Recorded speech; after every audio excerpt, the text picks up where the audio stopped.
આમ આદમી પાર્ટીના નેતા મહેશ કુમાર ખીંચી નવી દિલ્હીના નવા મેયર તરીકે ચૂંટાયા. આમ આદમી પાર્ટીના નેતા મહેશ કુમાર ખીંચી નવી દિલ્હીના નવા મેયર તરીકે ચૂંટાયા છે. મહેશ કુમાર ખીંચી કરોલબાગના દેવનગર વોર્ડના કાઉન્સિલર ભાજપના ઉમેદવાર કિશનલાલને માત્ર 3 મતોથી હરાવીને મેયર બન્યા છે.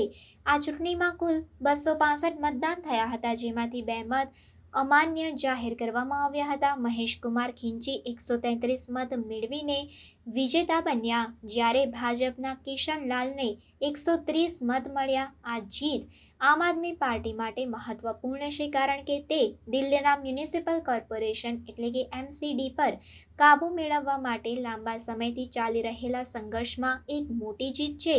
મહેશ કુમાર ખીંચી ત્રીજા અનુસૂચિત જાતિના મેયર બન્યા છે અને તેઓ આમ આદમી પાર્ટીના પૂર્વ મેયર શેલી ઓબ્રોઈનું સ્થાન લેશે. આ ચૂંટણી પ્રક્રિયા MCD હાઉસ ખાતે યોજાઈ હતી, જેમાં આમ આદમી પાર્ટી અને ભાજપના પ્રખ્યાત નેતાઓએ ભાગ લીધો હતો.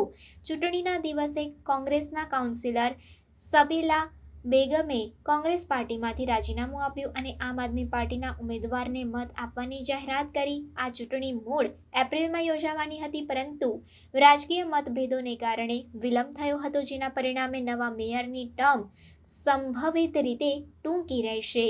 મહેશ કુમાર ખીંચીનું મેયર તરીકે ચૂંટાવું દિલ્હીના રાજકીય દ્રશ્યમાં એક મહત્વપૂર્ણ ઘટના છે. આ જીત સાથે આમ આદમી પાર્ટીએ ફરીથી સાબિત કર્યું કે તે દિલ્હીના મ્યુનિસિપલ કોર્પોરેશનમાં મજબૂત પકડ ધરાવે છે અને ભાજપ સાથેની ટક્કરમાં આગળ છે.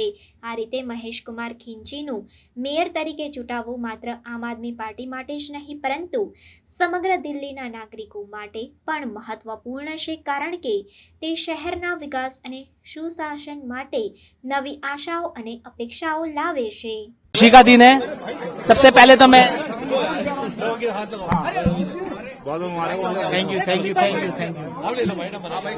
बहुत बहुत खुशी का दिन है। सबसे पहले तो मैं हमारे पूर्व मुख्यमंत्री सम्मानित हमारे करता धरता हमारे केजरीवाल जी का मैं बहुत बहुत तहे दिल से धन्यवाद करता हूँ, जो जिन्होंने एक छोटे से कार्यकर्ता को इतने बड़े पद पे मेरे को बिठाया। इसके लिए मैं शीर्ष नेतृत्व और माननीय मुख्यमंत्री हमारे पूर्व मुख्यमंत्री हमारे अरविंद केजरीवाल का तहे दिल से बहुत बहुत धन्यवाद।